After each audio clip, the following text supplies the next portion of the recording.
I'm Carolyn Marino, creator and writer of Sweet and Power. Welcome to episode 2 of Short and Sweet, where we do a quick debrief of the previous episode and answer any of your questions. Today we have 2 guests with us. We've got Yeji Sakota, who plays Yuna Kang, and Bert Shin, who plays Sung Ming, her boyfriend, in episode 2. Woo! How do we all know each other? We know each other from the Hennessy days. Yeah. The real Hennessy days. Yeah, the real Hennessy days. Yeah. We used to party. We used to study together, actually. That's how we met. We were hardworking students. That's right. Thanks so much for agreeing to play Sung Ming, especially after episode 1 proved. In episode 1, we find out that Cece and Noi don't like Sung Ming very much, probably because he sent a few choice pictures to some girls. Never would have done that in real life. So in episode 2, boys, I wanted to delve into Yuna and Sung Ming's relationship a little bit more. How did you feel preparing for the role of Sung Ming? It was fun.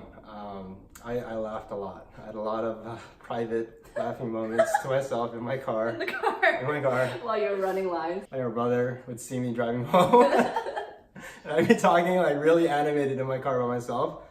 And of course, he's like, who are you talking to on the phone? Right. Did you feel like Sung Ming was a bad boyfriend? No, I thought he was a good boyfriend, actually. He's a really good guy, you know? I mean, he had his issues, he has vices, right? He's got a lot of redeeming qualities, though. Exactly. Yeah, I think he really cares about Yuna, and obviously doesn't want her doing Addies. Right. Or, anything else, I'm sure. Why did you want Yuna and Sung Ming to meet at a college party, like the way they did? Well, probably went down like that. Yeah, that's probably, based off actual events. So. Footage was actual footage from 2008. We dug it up from our Nokia phones. Footage, or sidekicks. Yeah, I was pretty impressed that you guys found all that. We're not that dated. Well, I want all of the college scenes to have the same feel. You know, sometimes when you're in that party life, every night just feels the same or is all just a blur. Yuna's also living it up in college right now when she feels like her behaviors are acceptable. So she's going out, getting with guys. Plus, we wanted to shoot every scene with Yuna leading the guys up the stairs because we want to show that she was in control and that there is nothing wrong with women who are sexually empowered. Mm-hmm. That's right. Why do you think that Yuna could be herself in college, but not so much, once she graduated? There is a line in the party scene where Cece talks to Noi about how Papa King never lets Yuna out of the house. She's just like really wanting freedom in college, and she has developed this pattern of hiding her habits and having a lot of secrets from her friends and family. And now that she's in her mid-20s, she feels like it's really hard to break out of that pattern.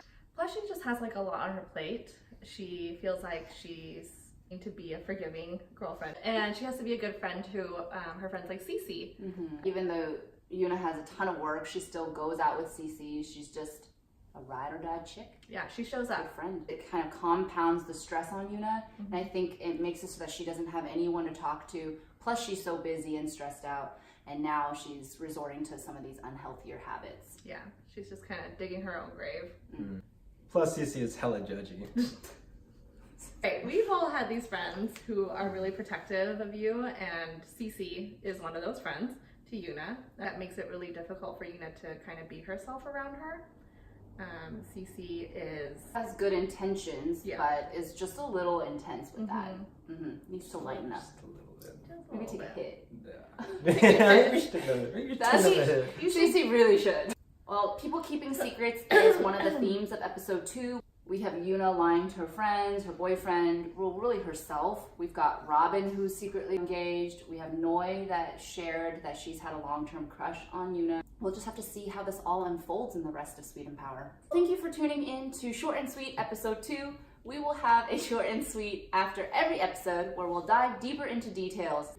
You can also ask us questions on our YouTube, Instagram, and Facebook page, and we'll cover those questions in our next episode of Short and Sweet. Bye! Bye! I didn't say bye.